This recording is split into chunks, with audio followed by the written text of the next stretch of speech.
Some bodies are in non-uniform circular motion. This happens when there's a change in resultant force, such as in a vertical circle.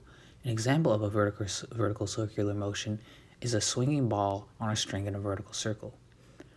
The forces acting on the ball are the tension in the string and the weight of the ball downwards.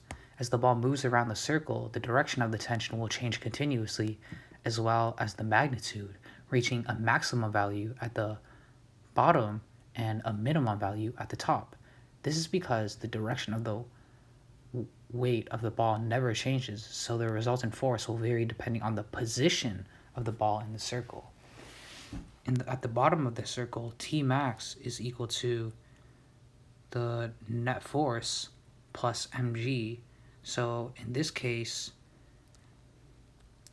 A can be replaced by the centripetal acceleration, so it'll be equal to mv squared over r plus mg.